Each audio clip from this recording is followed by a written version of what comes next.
Oi, gente! Eu sou Marilane Rabelo, sou produtora cultural, mãe, feminista, cineclubista e forrozeira. E hoje a gente está aqui com o sexto Marilane Conversa da segunda temporada, com mulheres incríveis, do tema do nascer ao tornar-se, metamorfoses femininas. E a nossa convidada queridíssima de hoje é a Edelaine Grande. Obrigada por ter aceito o convite. Eu que agradeço. Você quer se apresentar? Falar um pouquinho de você? Bom dia, meu nome é Edelaine Grande, eu sou mulher, professora, pedagoga, filha, mãe, inclusive mãe de mulher, e estou nessa trajetória feminina e feminista, eu acho que desde o dia que eu coloquei o pé nesse planeta, nesse mundo, nessa terra, nessa vida. E o meu papel como mulher é ajudar mulheres, né, principalmente mulheres que criam seus filhos neurodivergentes, que cuidam de pessoas, professoras, a serem cada vez mais importantes. Que legal. E você falou já um assunto o assunto que eu queria introduzir, a pergunta que eu queria introduzir. Como no mês de março a gente está conversando com mulheres, sobre esse tornar-se, quem é essa mulher que nascemos e quem é essa mulher que vamos nos tornando?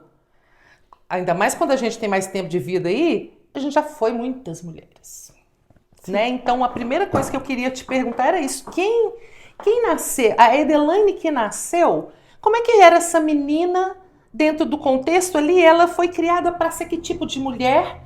E aí você já falou, já sou feminista desde nascimento, né? Desde pequenininho. Mas Sim. como que era esse contexto? Porque a gente sabe que eram outros tempos. Como que foi para você se colocar nesse lugar? Quem foram suas referências? Como é que foi esse primeiro momento? Eu nasci de uma mulher muito forte. Minha mãe é uma mulher muito forte, né? É uma mulher muito presente, é uma mulher muito inteligente. É uma mulher que sempre teve uma vontade muito própria, porque sempre buscou. Apesar de ter tido poucas oportunidades, o fato dela ter se casado e ter estar até hoje com um homem também que valoriza essas habilidades, que a valoriza, eu cresci, né, sendo muito feliz como mulher, porque eu cresci sendo valorizada pela minha condição de feminina. E isso foi muito importante. Então, a minha primeira referência sempre foi a minha mãe, né? Até hoje, na minha casa, eles brincam, eu falo assim, que eu sou a princesa, ela é a rainha, porque, na verdade, nós somos cópias uma da outra, né? Temos muitas semelhanças, né? Você tem irmãs? Irmãos? Não, eu Você sou a é filha única única. mulher. Eu A tenho um única mulher, você irmão, tem mas eu irmão. sou a Entendi. única mulher. Então, ela sempre foi minha referência. Depois, ao longo da vida, as amigas que foram fazendo parte do meu crescimento, eu sempre busquei mulheres fortes para estar junto. Então, isso também é uma referência muito importante. Quem a gente busca para estar, né? Então, eu sempre tive, as minhas melhores amigas sempre foram mulheres muito fortes, mulheres de muita presença, né? E a gente sempre se juntou muito, tanto em momentos difíceis como em momentos de festa. A gente sempre se juntou e a gente sempre valorizou muito o que uma tem. Depois, eu me tornei mãe de uma mulher, né? Então, eu tenho uma mulher em casa de 27 anos, igualmente forte, né? Ela foi também educada e criada para se sentir, né? Se sentir bem como mulher, para reconhecer o seu valor, a sua força, a sua presença. Então, as escolhas que ela sempre fez, tanto em relação a amigas, como em relação a parceiros, namorados, tudo, sempre foram muito focados nesse viés da qual eu vim, né? Sempre com mulheres igualmente fortes, né? Sempre com amigas muito solidárias e sempre junto de pessoas, de namorados, tudo que também a valorizavam muito, que a valorizam muito como mulher. Eu acho que quando a gente fala de mulheres fortes, a gente fala de mulheres. Porque para ser mulher tem que ter um quê de força para sobreviver nesse mundo, né? Não é Agora, a fácil. história que você conta é uma história atípica. Sim, Porque, né, você nascer há uns tempos atrás, hoje ainda tem isso, mas é bem menos. Mas há uns tempos atrás, quando nascia uma mulher, era uma decepção para a família. sim, sim. Então você já chegou com outra recepção, sua família já teve uma outra Sim, recepção da sua feminilidade.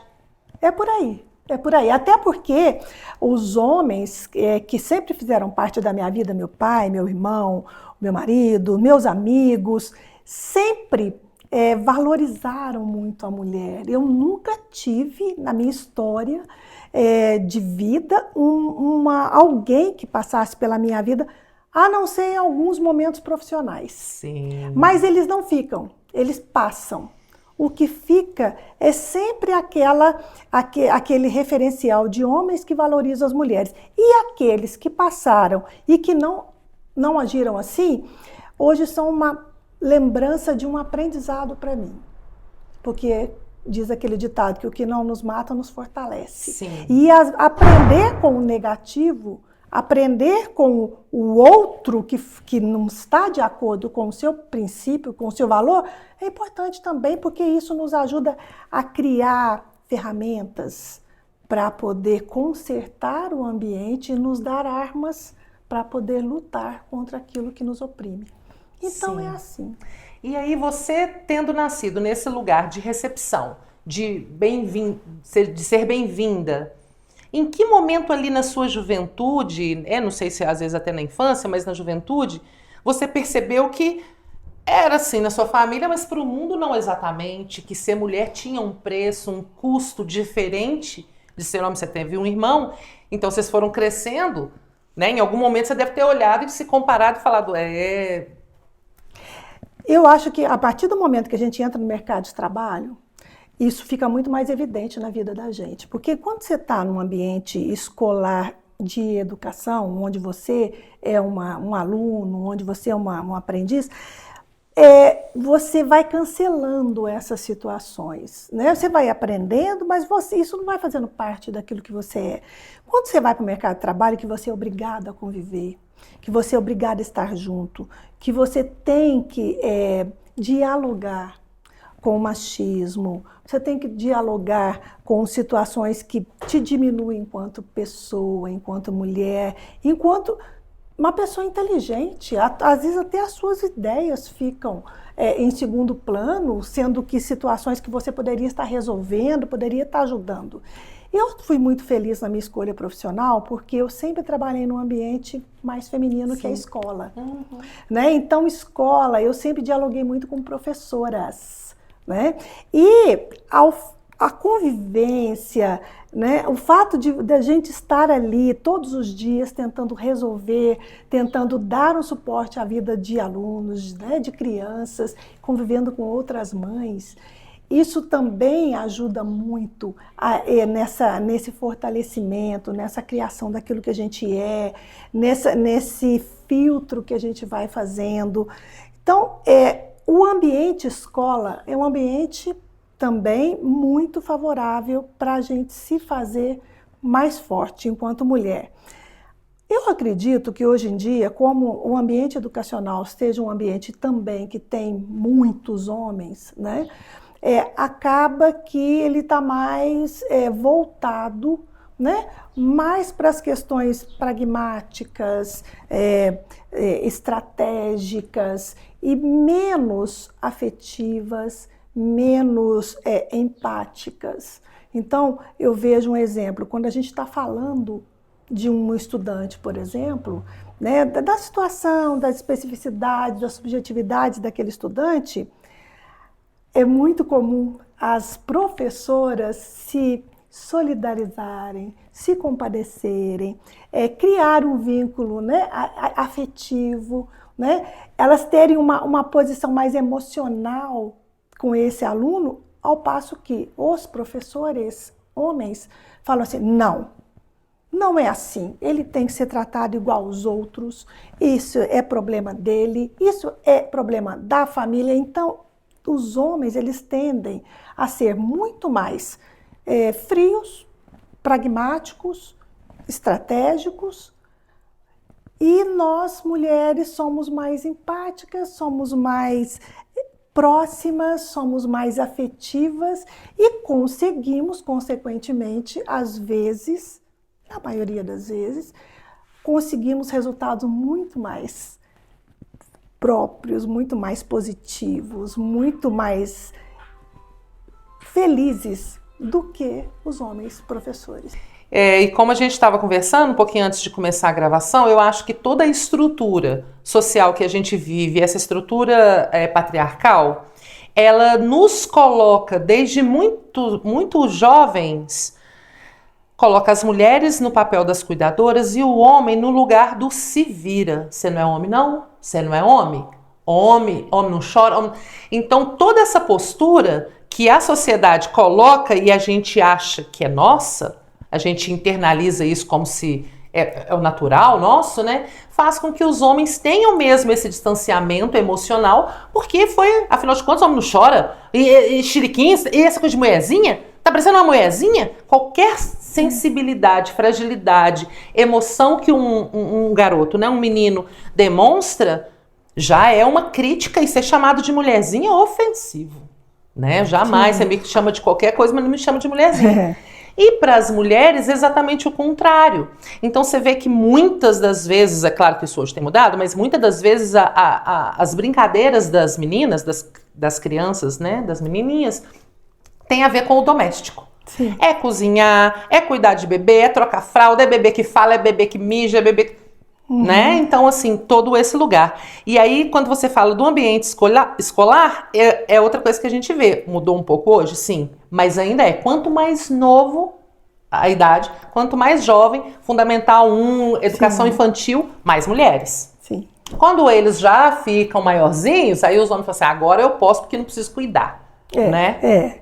É por aí. Eu acho que as pessoas que estão dentro de uma escola, né, quer sejam professoras, quer sejam gestores, quer sejam mães, precisam prestar atenção na sutileza daquilo que é passado.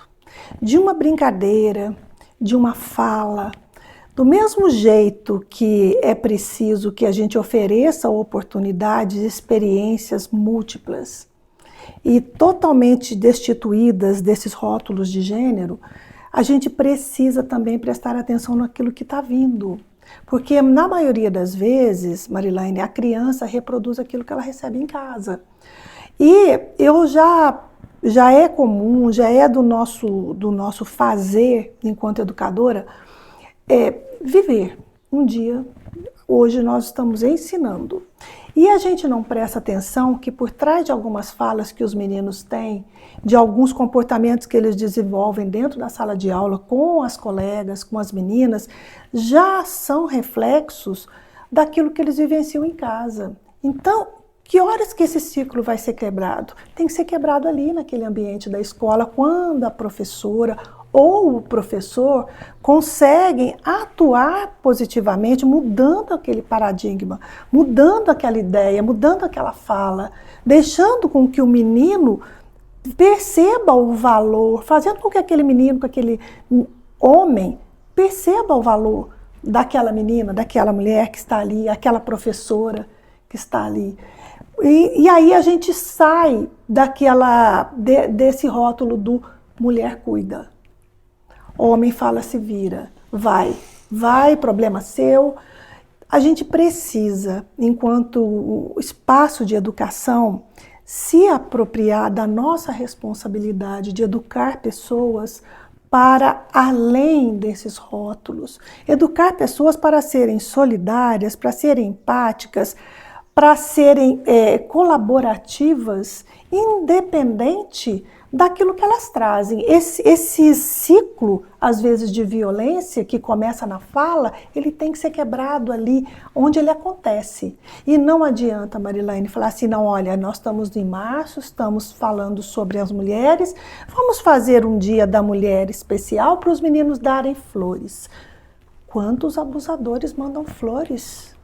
Faz parte do ciclo de violência, quantos homens inclusive, que são violentos com as mulheres mandam flores depois e pedem desculpa. Então, somente fazer uma ação em março, lembrando o Dia da Mulher, é uma coisa que me preocupa muito. Essa dinâmica que a escola ainda insiste em ter, de trazer as coisas como situações pontuais, e não são. Elas estão implícitas nas relações do dia a dia, elas estão implícitas nos valores que as pessoas, que os meninos, que os estudantes levam para dentro da escola. Sim. Elas estão implícitas na relação entre as pessoas dentro da escola, professores dentro de sala de professores, gestores. Então, a gente precisa entender que a escola é uma mini sociedade. E eu, como educadora, como professora que sou, como pedagoga que sempre fui, como uma pessoa que sempre viu a situação acontecer de uma forma diferente em casa, sempre o respeito ao valor da mulher, ao feminino, independente até da minha mãe ser mulher, eu ser mulher, sempre houve uma relação de muito respeito, de muita equidade. Eu me fico indignada na escola quando eu vejo isso. Não é dia da mulher, o que nós vamos fazer mesmo? Qual é o projeto? Eu falo, não, gente, o dia da mulher é todo dia, assim como é o dia do homem. Tem que ser dias voltados, focados nas relações entre as pessoas. É engraçado você colocar isso, que no ano passado teve uma situação com um amigo, uma pessoa próxima, homem, e aí ele falou assim: ah, mas hoje em dia tá muito complicado lidar com vocês. Porque aí nem flor a gente pode dar, porque se a gente tá dando flor, a gente tá errado. Mas um dia se viu. O que é que a gente tem que fazer? Então eu falei assim, olha, meu amor, uma coisa que Freud já descobriu lá no final do século XIX, início do XX, ele já falou assim, eu acho que talvez é o caso de escuta. E aí, agora mais do que nunca, porque quando Freud tratava as histéricas, a gente estava falando de um momento, né, um momento histórico outro, né, outras mulheres dentro de outras caixinhas. Mas hoje que as mulheres começam a se comunicar e trocar uma com a outra e falar assim, ei, acho que não tá legal isso, Sim. acho que pode melhorar isso. Aí os homens alegam ficar perdidos, e aí eu sempre falo assim, mano, existe uma coisa muito simples, é a escuta. Senta com uma amiga, né, alguém da sua família que você considera ali, né, capaz de te explicar. Você me explica aqui então, eu tô disposto a ouvir. Então, mais do que... Nossa, agora a gente não sabe se elogia é assédio, se uma flor é... Sim. Eu falei assim, então, pratica a escuta. Sim. E vem aprender com a gente, porque a gente também tá aprendendo. A gente não foi criado para essa liberdade toda. Sim. Mas a gente tá aqui aprendendo, então... Para de chorar que você não sabe o que fazer no Dia da Mulher e pergunte às mulheres, né? Preste atenção no que está acontecendo ao seu redor, o que as mulheres precisam, o que as mulheres querem, onde que elas atuam, o que elas fazem. O prestar atenção é uma forma de você escutar, de você ver, de você sentir. Toda pessoa, independente de ser mulher ou não, quer ser valorizada. Toda pessoa quer ser ouvida. Toda pessoa quer ser olhada. Toda pessoa quer estar, quer pertencer a um grupo, a alguém. Então, uma das coisas que eu falo muito, sempre quando eu estou ali no meu ambiente de trabalho, ou com algumas pessoas, com os amigos, quando a gente está conversando, eu falo assim... Ser mulher, nesse tempo, não tem sido fácil. Tem sido até uma atividade extremamente perigosa, né? Porque a gente lida, né, com as violências que acontecem de todos os lados. Ser mulher não é fácil, mas a partir do momento em que a gente se constitui enquanto grupo, enquanto pertencente a um grupo que pensa, que fala, que não tem medo, que se posiciona, que age. Então eu falo muito assim, às vezes no meu ambiente de trabalho, eu falo, prestem atenção nas mães das crianças. Porque quando a gente traz uma criança para dentro do ambiente da escola, a gente traz essa mãe junto. A gente traz, quer seja menino ou menina, a gente traz todas as mulheres que constituem a subjetividade dessa pessoa. Sim. A gente traz as avós. Então, a gente precisa prestar atenção no que aquela pessoa que está sendo educada, que está aprendendo, que está convivendo numa sociedade um pouco maior que a família, a gente precisa prestar atenção qual caminho seguir.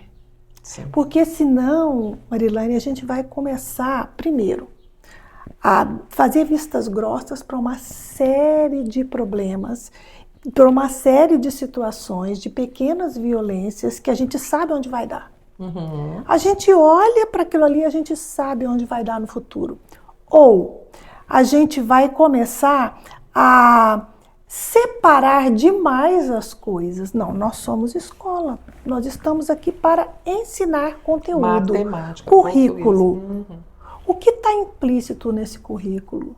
O que esse currículo de história, qual que é a leitura que o nosso currículo de história faz da mulher ao longo dessa nossa colonização, dessa nossa constituição social?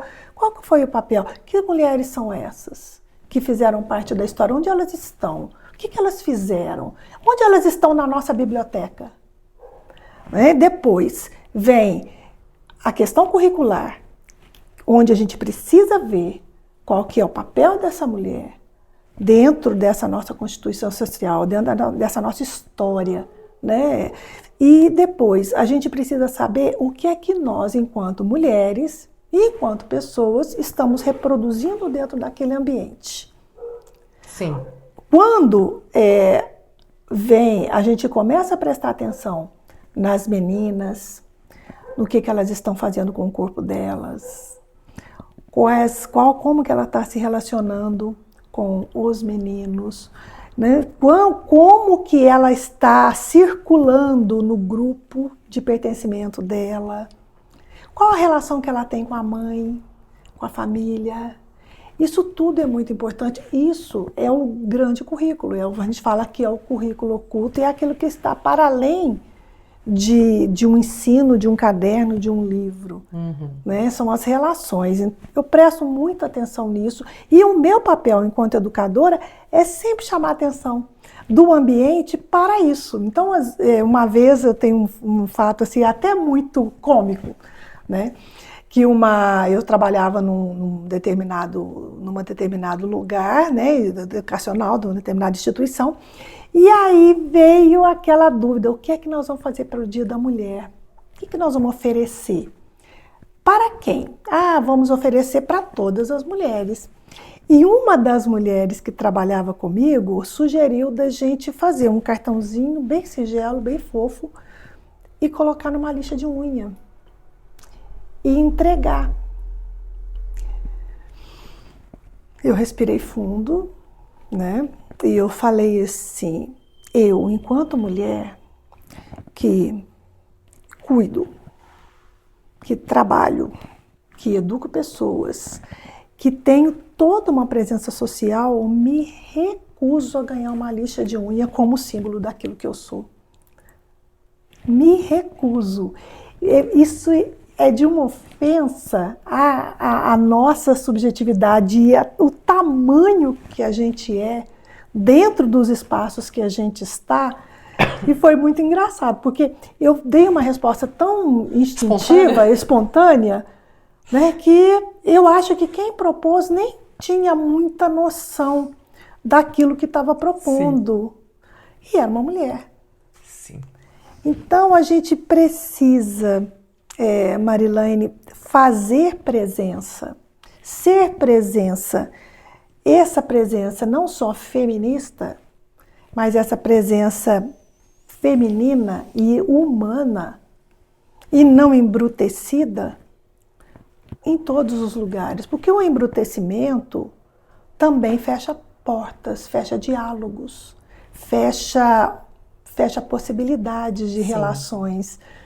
E eu acho que o embrutecimento ele não cabe nem a mulheres, nem a homens, nem a crianças, nem a animais, nem a plantas. Não cabe dentro da natureza. Eu acho que às viva. vezes eu tenho um posicionamento um pouco diferente nesse lugar, Edelaine, porque eu imagino o seguinte: eu já fui essa rebelde.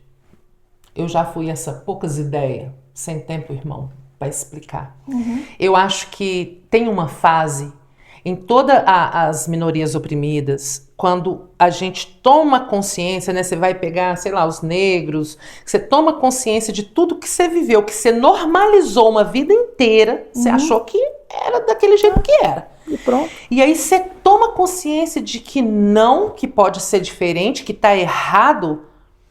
Às vezes, alguns lugares, algumas falas, vem esse instinto. Eu acho que isso, de fato, fecha diálogos, não produz grandes mudanças, mas eu não culpabilizo, porque às vezes é isso. É tipo assim, você se toca, pô, você tá pisando no meu pé, tá doendo meu pé. Não, precisava gritar? Não precisava. Eu podia falar assim, ó, você tá pisando aqui no meu pé. Sim. Mas às vezes dói mesmo, e aí o grito é o que cabe. Sim. Sabe? Sim, sim. Mas eu queria dar uma retomada aqui na sua jornada histórica, porque eu acredito, você se profissionalizou antes de casar. Sim, sim, sim. Então, você acha que ter escolhido isso como profissão tem a ver com a leitura que o mundo fez de você por você ser mulher? Ou você mesma fez de você por ser mulher? Você acha que é uma coisa que é sua e que está a parte do lugar do feminino na sua vida? Como é que você vê? Foi uma escolha, né? Foi uma escolha, sempre, sempre. Na verdade, eu falo que eu não escolhi a educação me escolheu. Porque eu me entendo como educadora desde criança. Desde menina, eu brincava com os brinquedos do feminino, do nosso universo feminino, e ainda, há tempos atrás, eu era muito mais forte, né? E eu sempre, as minhas brincadeiras iam para esse viés. Eu sempre gostei muito. De sala de aula? De sala de aula. Eu sempre gostei muito de pessoas. Eu sempre gostei muito de conviver com muitos amigos, de ter muitos amigos. E, diga-se de passagem, eu sempre gostei muito de estar à frente. Então, isso já faz um pouco, né? Já é da minha natureza. E não existe lugar no mundo onde você está mais à frente do que uma sala de aula. Mas o interessante é que, para mim, isso foi uma escolha natural.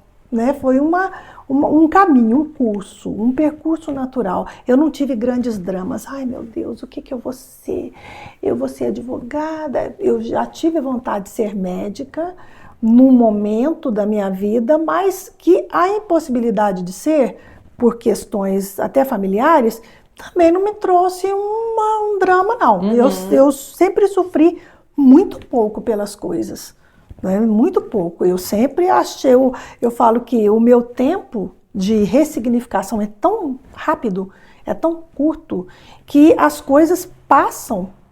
Eu sou capaz de me adaptar tão fácil a novas situações, a novas condições, que eu acho que talvez isso já seja uma especificidade, uma questão da minha natureza humana. E aí, eu fui seguindo o curso natural, fui para a sala de aula, eu sou a pessoa do magistério. Eu sou uma mulher do magistério, né? E junto com o magistério veio toda uma educação, um ensino voltada para a questão da feminilidade. Né? A letra bonita, o caderno bem feito, uma organização diferente. Né? Apesar de eu não ser muito organizada, mas eu sempre me esmerei um pouco por fazer as coisas sempre muito bem feitas. Né? Gosto muito de cozinhar. Né, que é um atributo que há um tempo atrás era essencialmente feminino, né? Então eu fui me fazendo, e aí eu fui me tornando gestora educacional. Logo que eu terminei a faculdade, a pedagogia, eu já fui para um cargo de gestão. E eu era muito jovem e fui ser gestora de homens muito mais velhos, numa faculdade cujo curso era engenharia. Eu tinha 23 anos, 24 anos. E isso você ainda não tinha se casado? Eu estava quase me casando, mas eu já era gestora. Já estava nesse espaço. Além de muito jovem, além de recém-formada, ainda sendo gestora, coordenadora de professores cuja maioria eram homens, porque no curso de engenharia basicamente era curso, né, constituído por professores homens. E eu me dei muito bem ali. Às vezes que eu sofri um ou outro assédio, que naquele tempo nem era assédio, né? Era o passar do limite. Eu coloquei os limites muito bem claros, me defendi, não precisei chamar ninguém para fazer isso por mim. Né? A hora que isso também me encheu, chega, não quero mais esse ambiente, vou para outro. E sempre fui buscando experiências que foram reforçando essa minha constituição, essa minha subjetividade feminina e feminista. Então, eu sou uma feminista por ação, por prática, por estar ali, muito menos por discurso. Sim. Acho que eu até poderia falar mais sobre isso. Mas eu busco, do meu trabalho, fazer esse feminismo, fazer ter essa postura no empoderamento de outras mulheres. Sim. Empoderando professoras, falando para as professoras como elas são importantes ali, naquele lugar onde elas estão, falando para as mães das crianças, dos alunos, como elas são importantes, como que a fala delas lá fora, em casa, na família, na sociedade, reverbera diretamente no comportamento da criança que está ali. Então, muitas vezes eu via uma criança ser mais violenta, ser mais agressiva com as meninas, e aí eu chamava a mãe para conhecer aquele comportamento do filho. E a mãe, na conversa, no bate-papo, ia mostrando para mim quais eram as vivências, as experiências que aquela criança tinha em relação ao contato com colegas, com pais, com parentes, e que traziam para aquela criança aquela visão. Sim. De que pode bater na menina, pode tirar a menina da brincadeira, pode tirar aquilo que é da menina, que não vai dar nada. Então, eu sempre gostei muito de ter esse contato com as mulheres, né? Não desqualificando a presença dos homens jamais, né? Porque às vezes a gente consegue entender muita coisa conhecendo, né? A gente conhece a postura da mulher conhecendo o companheiro, conhecendo o marido, né? Eu falo assim, nossa, até que ela está dando conta, né? Porque olha, se eu tivesse no lugar dela, talvez eu estivesse até pior, né? Então a gente vê que tem mulheres que, para preservar aquele status quo, aquela família, aquela constituição que está ali, elas conduzem de uma forma muito delas, né? Muito própria, que no meu ver, às vezes, isso gera um sofrimento, gera uma aniquilação, gera uma subserviência, mas que para ela tá tudo bem, tá tudo bem. A minha preocupação é com o fruto disso, é com aquilo que está lá nas minhas mãos, enquanto responsabilidade. Sim. Como educadora, sim, quanto responsabilidade como professora, como gestora. Então eu falo muito isso, às vezes, para a professora fala, Edelaine, mas o menino ele é muito agressivo com todas as meninas, comigo. Fala, professora, se você trata o menino de uma forma irresponsável com essa agressividade, ou você corre o risco de estar reforçando esse comportamento nele. Então, se posicione, não aceite. Sim. Chega junto, não deixa passar, não acha que isso é assim mesmo, porque a gente sabe onde vai dar. Sim. E aí, então, dentro desse recorte, né, processo histórico, seu processo histórico, sua linha do tempo aí, com 23 anos, você ainda não tinha se casado, que para a época aposto que devia de ser alguma coisa que não era tão comum. E aí deveria haver uma pressão. Sim. Mas você já namorava, já estava caminhando para esse lugar. Sim. Como é que foi essa virada da Edelaine, que foi uma mulher que cresceu com uma mãe referência e que foi buscar sua profissão que sempre quis, e aí de repente em algum momento conheceu um homem que despertou nela a vontade de juntar a vida dela com ela, e aí dentro desse casamento acontece uma coisa mágica chamada filhos. Sim. E aí, como é que é a Edelaine que se torna mãe? Porque se a Edelaine quis ser educadora desde sempre, como é que é quando a responsabilidade da educação integral chega para ela? E aí eu queria que você contasse um pouquinho. Você tem 3 filhos? Dois filhos. 2 filhos? 2 filhos, um menino e uma menina. Quem veio primeiro? A menina. A menina é mais velha, então. Você tinha que idade, mais ou menos, quando ela nasceu? 29. Ah, então ainda demorou anos. mais um tempo. Sim, demorou ali. mais um tempo. Eu tinha 29 anos quando chegou a minha filha. E a minha filha, na minha vida, ela, na verdade, ela consolidou para mim toda a ideia que eu tinha da importância do ser mulher nessa vida. Porque eu não podia relegar a educação dela ao mundo que está aí.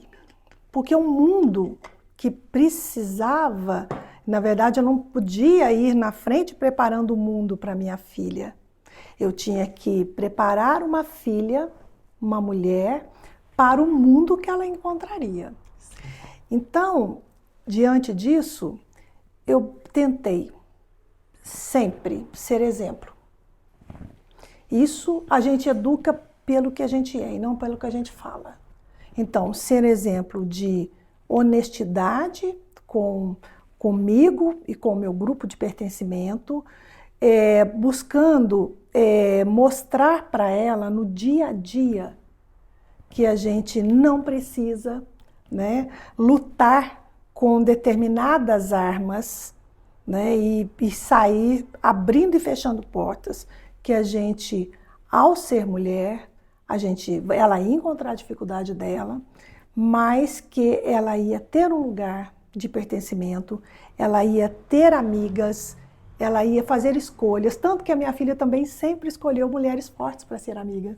Sempre, ela sempre esteve do lado de mulheres fortes, sempre. Hoje, ela tem 27 anos, ela é uma psicóloga formada, psicanalista, psicóloga clínica, e ela tem esse valor da empatia feminina como um atributo profissional.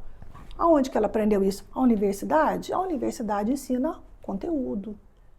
Mas ela aprendeu isso como? Ela aprendeu isso olhando os exemplos das mulheres que ela conheceu na universidade, aprendeu isso valorizando as mulheres com as quais ela convive, eu, a minha mãe e a minha sogra, que também é uma mulher muito forte. Então, não podia ser diferente, não ia dar errado, Sim. não ia ser um desvio de curso de Rio, não. Ela ia ser a mulher que ela é hoje. É uma menina, que eu a vejo ainda como uma menina, assim como a minha mãe me vê como uma filhinha, né? Eu a vejo ainda como uma menina, o meu bebê, a minha menininha, mais uma mulher que conflita comigo em ideias, a gente discute ideias, é uma pessoa que me aponta as minhas próprias contradições, né? Sem me desmerecer enquanto mulher, mas ela aponta as minhas contradições, ela faz isso, ela tem um pertencimento no grupo masculino com o qual ela convive, né? Porque eu brinco, eu falo assim, que ela sempre teve grandes amigas, mas ela também sempre gostou muito de transitar dentro do grupo de amigos, né? Então ela sempre foi uma pessoa muito empática com os homens também, e muito compreensiva. Então, não é uma outra mulher, minha amiga, que é a minha melhor amiga junto com a minha mãe e com a minha sogra. Então, eu tenho muitas melhores amigas. Sim. Né? Tem aquelas que são amigas que a gente fala que foi separado na maternidade, né? Que nascemos ali. Mas hoje eu tenho a minha filha, a minha mãe e a minha sogra como as minhas 3 grandes amigas. 3 alicerces. 3 alicerces, né? que são totalmente diferentes de mim, né? A minha mãe se tornou uma idosa, igualmente forte, né? Ela não foi perdendo, ela não chegou ainda naquela condição de uma mulher idosa dependente. Sim. Ela depende para questões práticas que todo idoso depende, mas a cabeça, o pensar, o posicionamento é dela. A mesma coisa a minha sogra que mora comigo, que está comigo, que é uma mulher que me fortalece a cada momento, que ela me lembra para onde eu vou, porque eu vou envelhecer. Sim. Graças a Deus eu quero envelhecer, né? Porque só não envelhece quem termina morre. antes, quem morre. E eu quero envelhecer, eu quero ser uma mulher idosa, e eu quero continuar tendo a força que as mulheres têm. Assim como a minha filha, que hoje é uma jovem de 27 anos, também vai ser uma mulher da minha idade, né, que vai fazer escolhas ou de ficar com alguém ou de ficar sozinha, mas que principalmente que faça escolhas que a torne feliz. Sim. Porque a gente é girassol, a gente busca a luz. A gente é girassol, mulher é girassol, é forte, nasce sozinho. Se tiver um campo cheio de rosas, se tiver um único girassol ali, ele vai ficar, ele não vai morrer, não vai adquirir o cheiro da rosa, não vai continuar sendo girassol. E o girassol é um símbolo de força muito importante, tanto que o girassol hoje simboliza, né, as pessoas, né, um cordão de girassol, né, simboliza, tem um símbolo da inclusão. E eu falo que a minha filha, eu gostaria muito que ela se tornasse uma mulher sempre forte. Tá, tem dia que vai ficar mais frágil, a gente fica. Tem dia que a gente precisa de colo. Olha, a gente precisa de colo todos os dias, né? Aí ela tem momentos que precisa mais e tem momentos que a gente é colo. Então, eu quero que a minha filha cresça, que ela envelheça, que ela amadureça assim, sendo a mulher que ela é, em que os homens que passem pela vida dela valorizem ela, assim como eu sou valorizada pelos homens com os quais eu convivo, né? O meu marido me valoriza muito, né? Eu me sinto muito, eu falo assim, a tampa da panela, esse ditado, mais que coisa mais horrível, né? Eu sou a tampa, o outro é a panela.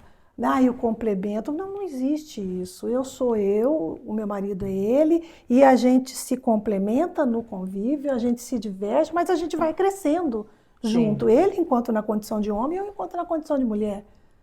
Temos um negócio de que a vida se funde e passamos a ser um só. Jamais, né? Jamais. Né? Então, isso a minha filha já sabe, que não é assim. Você falou que sua filha é psicóloga e eu lembrei de uma situação. Eu estudei psicologia também, lá nos 2007 da vida. E aí, num trabalho em março, a gente fez um trabalho sobre as mulheres importantes na psicologia, porque a gente tem um grande apagamento, né, das mulheres importantes. A gente tem sempre os nomes dos homens, né, que norteiam aí as práticas, as teorias. E aí, na época que eu fiz uma pesquisa, existe uma associação que chama APA, em inglês, né, Associação Americana de Psicologia, e são 10 cargos que tem essa associação. Ela é a das Américas todas, né? Norte e Sul. Desses 10 cargos, de uma profissão que se formavam 78% de mulheres se formavam em psicologia, a maioria, quase 80%, eram mulheres que se formavam em psicologia. E nessa APA das 10 vagas, 9 eram ocupadas por homens. A contradição. Quando você disse, eu cozinhava, não sei o quê, aí eu penso, a cozinha normalmente é um lugar que as mulheres ocupam no dia a dia, né? Mas quando você vai pegar os grandes chefes? Homens. Então a gente também vê toda essa... E aí é interessante isso também, porque você foi nessa linha de uma maneira que corrobora com o mundo do cuidar na educação. E você ousa ali dentro. Da mesma forma, vem sua filha numa outra posição de cuidar, num outro lugar do cuidar. Sim. Né? Uma profissão que hoje é bem diferente, mas já foi uma profissão de muita mulher. Mas é isso, muitas mulheres que se formam, mas os nomes importantes que a gente estuda são o nome dos homens. Sim. Mas antes da gente ir por esse lado, eu queria saber assim, se você... Para algumas mulheres isso marca muito, a maternidade marca muito. Tipo assim, eu era uma mulher antes, e aí a maternidade veio, e nasce junto com a maternidade essa outra mulher. Ou você acha que de uma certa forma você já estava meio que se preparando nesse lugar? Como é que foi essa coisa de nascer o primeiro filho, ou uma coisa sem referência? Você não era mãe, ele traz a maternidade... O segundo filho, a maternidade já veio. Sim. Mas ele veio para falar assim, nem toda gravidez é igual. Como é que é esse processo de mudar essa chave para não mãe para mãe, e de mãe de um para mãe de dois, e como é que vem esse menino e toda essa história que a gente vai adentrar nela, porque depois você falou um pouquinho de envelhecer, eu queria também falar disso mais pra frente. Na verdade, Marilane, eu sempre quis ser mãe. Porque dentro da minha condição professora, educadora, a maternidade sempre esteve implícita. Eu sempre olhava para os meus alunos com uma porção maternal muito forte. entender o choro daquela criança, entender que aquela criança tem uma necessidade dela, assim como cada filho é um, cada aluno é um, Sim. cada ser humano que está ali na sua mão. O aluno, para ele aprender, ele precisa se sentir fortalecido com você. O vínculo tem que ser muito forte. Então, a maternidade, ela foi se fazendo, né, lá atrás. Quando vem a filha, ela confirma, ela, na verdade, ela abre um ciclo pessoal, né, que vinha sendo feito enquanto profissional. Né? Mas eu tive sobrinha, que eu tenho uma sobrinha que eu cuidei muito quando nasceu, que eu sempre estive muito presente na vida dela, né? E aí vem a filha. A filha, vem uma mulher, né, que ajuda a fortalecer, me fortalecer enquanto mulher. Eu quis muito ser mãe, eu persegui a maternidade, eu sonhava com a maternidade, eu sonhava com a filha. Eu falo para ela que eu sonhava com ela exatamente como ela é. Eu já gestava ela nos meus sonhos. Aí vem, e muito uma filha, uma menina, uma criança que vai se fazendo forte, que vai crescendo ao mesmo tempo com a doçura que ela sempre teve, com o jeito dela, com a especificidade dela. 4 anos depois vem um filho, vem um menino. 4 anos. 4 anos, totalmente diferente dela. Tanto do ponto de vista de gravidez, desse processo todo, como do momento que eu estava vivendo e dos desafios diferenciados que ele traz para mim. Né? Então, ele trouxe para mim um desafio muito diferente. Por quê? É uma criança que vem muito diferente. Enquanto o primeiro filho, a minha filha, ela mesma se autodesmamou aos 6 meses. Simplesmente ela resolveu que ela não queria mais mamar. E pronto. Eu tentando fazer, será que eu errei em alguma coisa aí? Porque quando nasce uma mãe, nasce uma culpada. Eita, mãe e culpa caminham juntos. Então eu falava, será que eu errei em alguma coisa? Não, mas simplesmente ela não queria mais. Aí vem uma outra criança, um menino, que nasceu o dobro do tamanho dela, que mamava, que era uma coisa que me consumia, que eu ficava madrugadas e madrugadas amamentando. Então eu deixei de ser a pessoa, a Edelaine, mãe da filha, porque aquela pessoa que nasceu me consumia o tempo todo na amamentação. Eu estava, a licença maternidade, que a gente acha que é fantástico para a gente poder cuidar, é um conflito, porque a gente precisa parar de romantizar a maternidade. Porque uma pessoa que trabalha fora, que tem uma vida ativa, de repente você tranca ela dentro de uma casa, somente sendo amamentadora, amamentando, trocando fralda, cuidando de criança, passando noites sem dormir, né? Você não sente motivação para se maquiar, para cuidar de um cabelo, e não adianta. Aí fala assim, não, mas isso não, gente, vamos parar de romantizar a maternidade. Ser mãe é um atributo, é uma coisa que mexe muito com a gente deixa, nesse período, a gente fica 4 meses tentando se localizar no mundo. Peraí, quem que eu sou? Não, agora eu sou a mãe do fulano. Eu sou só a mãe agora, porque agora eu não me tiraram o direito de ser profissional, Sim. me tiraram o direito de ser esposa, companheira, de ser ali alguém que se diverte com o companheiro, que está ali, não, porque não dá. Não dá, porque não dá tempo, porque quem está regendo a sua vida é uma outra pessoa muito menor que você. Então você fica naquela condição. Aí você fala assim, quando você começa a sair da licença maternidade, aí vem o outro conflito.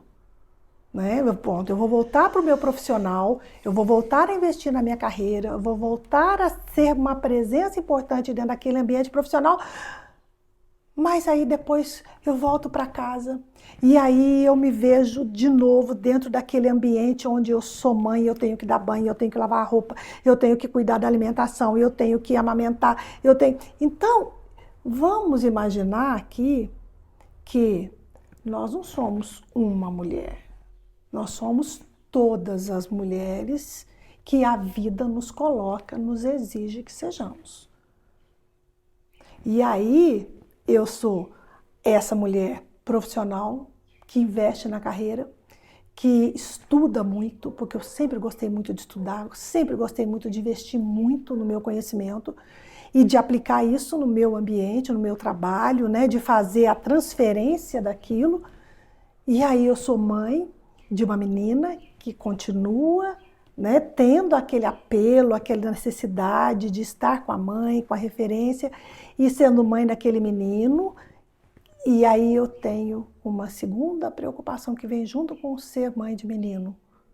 Qual a leitura que o meu filho vai fazer desta mulher?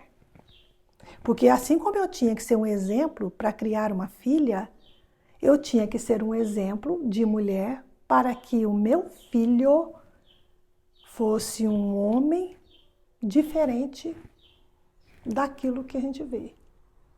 E aí entra o meu sócio, que 50%, 50% entra sempre com o que homem ele é nesse arranjo familiar, que exemplos ele dá. E a gente tem aí uma dupla de pessoas que a gente criou, que a gente educou, vendo que realmente mulheres são fortes, são importantes e devem ser felizes. Então, o meu filho valoriza as mulheres na proporção em que foi educado por mim e cresceu com uma outra mulher, que é a irmã. Então, ele sabe a força que aquela irmã tem. Não somente ali no manejo familiar, no contato, no convívio, nos conflitos, né? Nos bate-bocas, naquela coisa do conflito de ideias, eu penso isso, você pensa aquilo, e como é que a gente vai equalizar isso tudo, mas como ele é hoje como homem, com as amigas que ele tem, com os amigos que ele escolhe, com quem ele está. Aí a gente chega à conclusão que está dando certo. Está dando certo. Nós temos hoje 2 pessoas que não são só nossos filhos, são 2 pessoas que moram na nossa casa com a gente, que dividem o mesmo espaço, que de vez em quando dá vontade de jogar debaixo de um trem, né? Como toda mãe, né? Ainda bem que a gente não faz isso, mas tem dia que conflita demais com a gente, né? Até porque também a gente vai mudando, a gente vai amadurecendo, vai envelhecendo, a gente fala assim, um dia você vai aprender. Se você não aprendeu comigo, um dia a vida te ensina.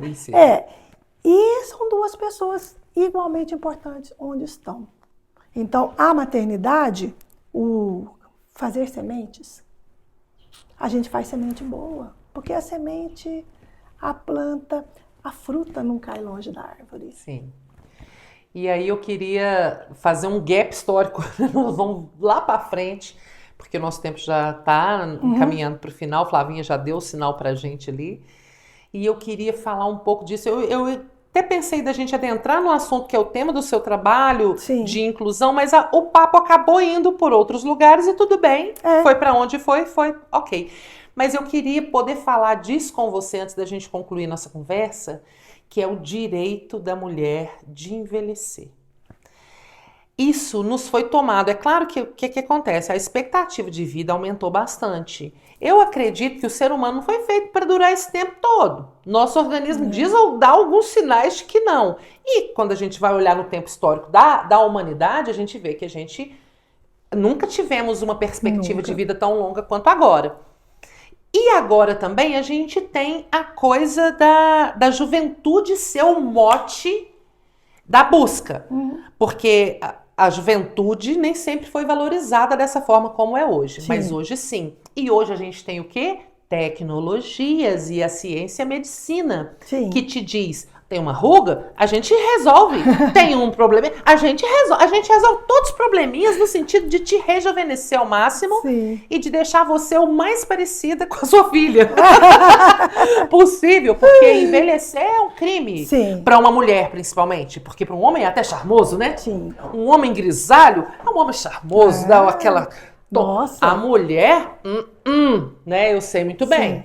Então, como que você lida com isso, com esse resgate desse direito de envelhecer, que é uma coisa nova na sua vida também, que chegou há pouco tempo, que você Sim. falou assim, gente, eu tenho que lidar com isso, e agora?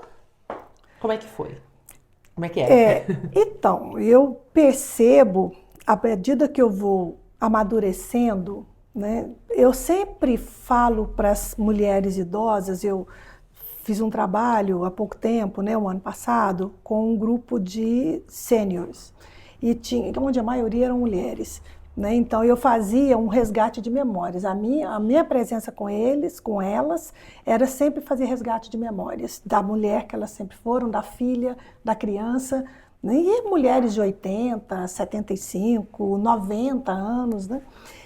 Eu fico pensando que eu aprendi muito com elas, assim como eu aprendo muito com a minha mãe, assim como eu aprendo muito com a minha sogra, que são idosas. Uma das coisas, eu acho que a gente tem muito mais medo de envelhecer quando a gente é jovem. Porque o padrão daquele grupo onde a gente está é muito isso. A partir do momento que você vai envelhecendo, vai aparecendo um botão que estava antes descoberto. Sabe aquele quando você vê o filme que tem um botão que fala assim, nunca abra. Abrir, você aperta o botão? Então, aquele botão está ali coberto por uma capa. A partir do momento que te dá um clique, você abre, desperta para aquele botão e é o botão do foda-se para isso.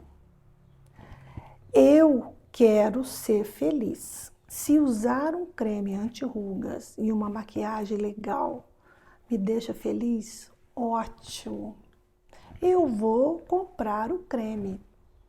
Tirar uma ruguinha, fazer o botox, se isso te faz feliz e você tem condições, e se não tem, persiga, porque a gente tem que perseguir isso, beleza. Se usar chinelo de dedo, bermuda, short, camiseta o dia inteiro, ótimo. Então, esse botão que a gente descobre te coloca numa condição de não julgamento. Então, eu não julgo. Eu não julgo. Então, às vezes, eu me pego prestando atenção nas mulheres na rua. Independentemente da sua condição social, financeira, cultural, você vê uma mulher feliz. Você vê uma mulher vestindo estampado, um descoordenado com o outro, colocando uma sandália toda chamativa, usando um batom chamativo. Para mim, isso é símbolo de felicidade. Isso é símbolo de que algumas apertam o botãozinho do foda-se até um pouco antes. Né? Então, vamos imaginar que tem mulheres que descobrem esse botão antes, aperta e vai viver a sua trajetória dentro dessa busca, dessa felicidade e não se importando com o julgamento dos outros. Eu me importei durante muito tempo com o julgamento. Hoje, eu tenho, como qualquer pessoa, não estou falando nem como qualquer mulher, mas como qualquer pessoa, eu tenho aquele dia que eu olho no espelho e falo, hoje não está legal não. Ou então aquele dia que você pode não estar legal, o teu emocional não está legal, mas você fala assim, vamos que vamos. Hoje eu não tô, é o que tem para hoje. Hoje eu não estou a fim de colocar um salto, hoje eu não estou a fim de passar uma base, hoje eu não estou a fim de fazer uma escova no cabelo. É hoje. Amanhã é outro dia, amanhã se eu tiver com vontade eu faço. E esse botão que se chama foda-se, para alguns pode se chamar vontade, para outros pode se chamar liberdade, para outros pode se chamar felicidade. Cada um coloca o nome no seu botão de acordo com a sua natureza. Mas eu penso que as mulheres estão querendo somente ser felizes. viver em paz, envelhecer em paz. Envelhecer em paz, para algumas, é ir pro forró todo sábado e dançar tudo e suar e não sentar um minuto. Para outras, é viajar, juntar com um monte de mulheres e viajar. Para outras, é encontrar, abrir uma garrafa de espumante, de vinho, e tomar uma garrafa de vinho e falar um monte de coisas, e ali se abrir para aquele momento que está ali. Então, cada um vai buscar a sua felicidade dentro da sua feminilidade, dentro da sua condição, dentro da sua possibilidade. Mas o mais importante é, a gente está aqui para ser feliz. E eu acho que o desafio das mulheres hoje a gente tem uma grande vantagem, eu vejo como uma grande vantagem as redes sociais, a internet, que nos possibilita acessos, que na minha juventude eu não tinha isso como referência. Se eu não tivesse a sorte de ter alguém na minha geografia ali que fosse uma referência, não ia ter essa referência. E aí, em que sentido? No sentido da gente, principalmente nós mulheres, nos apropriarmos do nosso corpo. Porque o nosso corpo é um espaço de vigília. Sim. É um espaço onde a gente percebe que os homens se sentem à vontade, motivados a nos observar e nos julgar como se o nosso corpo pertencesse a eles, como se a gente precisasse dar uma satisfação a eles do que tá ou não. Então, retomar esse corpo para nós, ele vai desde a juventude, no sentido de que o meu corpo não está para te servir, Sim. até o envelhecimento do... Mano, é isso, que a gente não morreu. Então, o tempo passou e aí o que acontece é isso, você não morre, você envelhece. E é isso. E é a minha realidade, sabe por quê? Porque tem, no meu caso, tem 46 anos que eu tô na vida. É isso, é só isso que diz. Sim. A minha aparência diz disso, do tempo em que eu nasci e que tô viva. E quando você fala, né, dessa mulher que a gente vê que tá fora do padrão do que a gente diria da beleza, mas ela tá bem ali dentro dela. Sim. Porque a vida deve ter dado um saculejo e ela falou assim, essa é a alternativa. E essa é uma grande revolução. Para qualquer mulher que se aproprie de si mesma, da sua aparência, se sinta confortável ali dentro, o que eu digo, é revolucionário. É revolucionário. E aí a gente tem que pensar que as mulheres que têm buscado milhões de tratamentos, harmonização e cirurgias, ela está dentro da vibe dela, ela está dentro da possibilidade, do desejo dela de cuidar desse templo que é o corpo dela. Dane-se o julgamento dos homens. Ai, se ela não adianta nada, porque o lábio ficou muito isso, porque ficou isso. Quando ela se olha no espelho, ela vê beleza, ela vê felicidade, ela vê humanidade, ela vê uma história que foi construída com muito sorriso, com muita gente boa, mas com muito choro, com muita dor e com muita infelicidade, mas com muita busca. Ela chegou lá.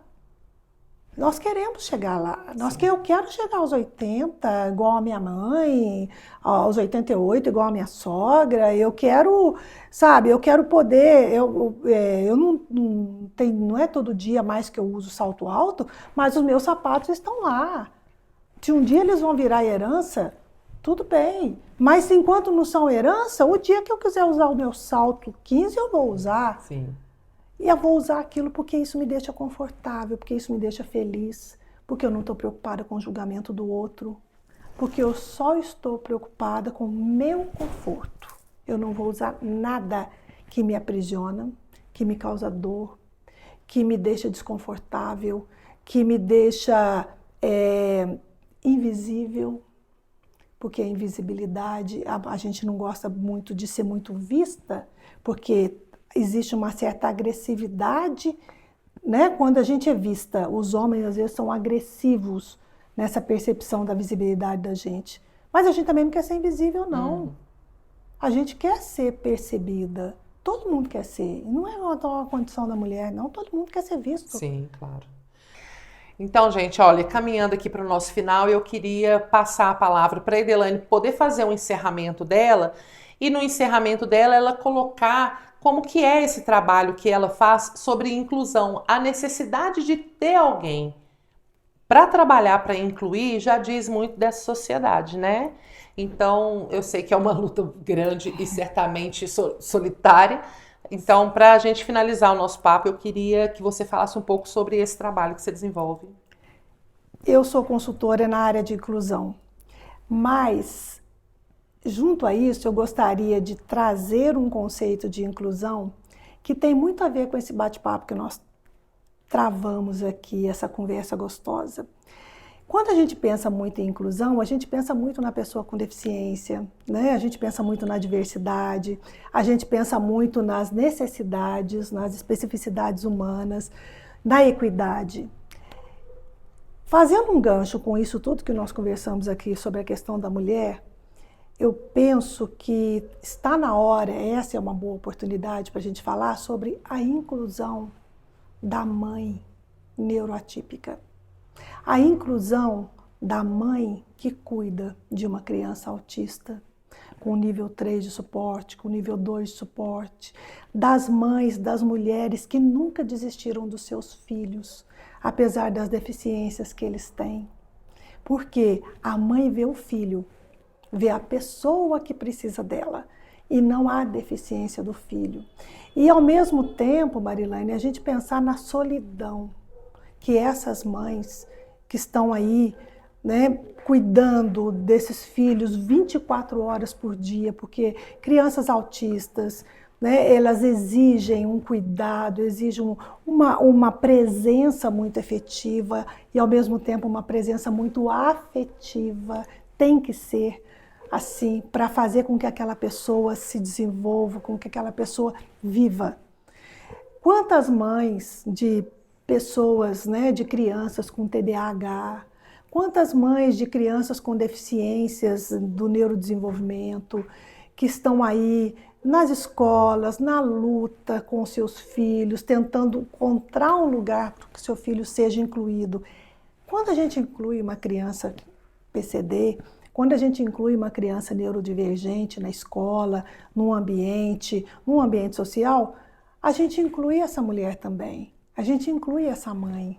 E a minha grande preocupação é fazer com que essa inclusão ela seja realmente um movimento que abarque todas as pessoas, porque não só aquela mãe da criança neurodivergente ela está incluída, como as outras mães típicas também crescem na presença dela. Porque quando a gente vê uma mãe de uma criança com deficiência dando conta daquele fazer, muitas vezes solitário, porque existe, né, os homens que abandonam, né, a sua paternidade, a sua responsabilidade paternal para cuidar dessa pessoa que precisa, essas mães são mães solo e são mães solitárias. Então, ser mãe solo não significa ser uma mãe solitária. Ela está nessa condição. Mas se o ambiente de inclusão se apropria dessa mãe, dessa mulher, no sentido de dar a ela uma rede de apoio, dar a ela uma rede de conhecimento, uma rede de assistência, uma rede de presença junto, porque a empatia, a gente acha que é dizer assim, eu me coloco no seu lugar, eu sei o que você passa. Não, ninguém sabe. Ninguém sabe o que uma mãe e o que uma mulher de uma criança de inclusão, de uma criança neurodivergente, de uma criança com deficiência passa. Mas se nós fizermos o exercício de dizer assim, eu não sei o que você sente, mas eu estou aqui ao seu lado para ser o seu apoio, isso é incluir. Isso é trazer junto essa mãe, essa mulher, que não precisa ser solitária, porque é uma mulher, é uma mãe que fica 24 horas por conta de ser somente alguém que cuida daquela criança. Ao passo que, se as mulheres se juntassem mais, se agregassem mais e se vissem, se trouxessem essa mãe para o seu grupo, no sentido de apoiá-la, no sentido de estar junto, no sentido de ser presença, de aliviar a dor da escuta, do ombro, do compartilhamento da responsabilidade ali, e até mesmo de educar os seus filhos típicos para serem pessoas mais sensíveis aos atípicos, isso tudo seria uma inclusão muito mais completa, muito mais de fato. É o dia a dia, é o prestar atenção no outro, na criança, mas em quem está junto com ele, na mãe e na mulher. É um desafio tão grande, né? Eu julgo por mim que tem uma filha só, que não é uma neuroatípica nem nada, eu já acho difícil demais a maternidade. Sim. Eu já acho difícil demais a gente retomar a mulher que a gente era, profissional que a gente era, tendo uma criança, eu sou mãe solo, tendo uma criança para educar. Ela é a prioridade, ela é a atenção. Sim. Então eu imagino, por exemplo, quando a Malu era bebê, então a minha dedicação era 24 horas mesmo. Mas eu sabia que aquilo tinha uma perspectiva de mudança, de que as coisas, gradativamente a criança vai ficando cada vez mais independente e a gente vai cada vez mais retomando nossa vida. Então quando a maternidade passa por esse lugar que você não tem essa perspectiva, a rede é fundamental, porque às vezes até o pai da criança pode ir embora, pode não dar conta, mas se ela tiver ainda assim uma rede, então se a gente puder ser a rede de alguém, porque a rede ela é construída por muitas pessoas. Ela não precisa ter uma dedicação tão fervorosa, mas se eu sou um sábado, um fim de semana dessa mãe, já é um suporte que ela precisa para ela se organizando com a rede que ela tem, para ela ter os espaços de respiro, né? Sim, então isso é inclusão. Então, gente, olha, eu quero agradecer demais, esse papo foi maravilhoso. A gente tem essa dificuldade que a gente quer olhar uma para a outra, mas a gente tem que olhar para vocês também, e aí fica nessa coisa meio assim. Mas fora isso, foi um papo maravilhoso e que dava uns 3 podcasts aqui, tranquilamente. Mas como a gente precisa facilitar para a edição, a gente vai encerrar aqui. Eu queria te agradecer demais, Edelaine, pela sua disponibilidade, por todo o conhecimento e a bagagem de vida que você traz pra gente. Eu acho que nesse mosaico de mulheres que a gente está fazendo em março, você traz uma presença muito importante, fundamental.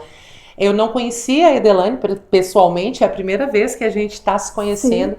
E assim, tô apaixonada pela mulher que ela é, pela história de vida e por essa presença, né? Essa força toda que você traz.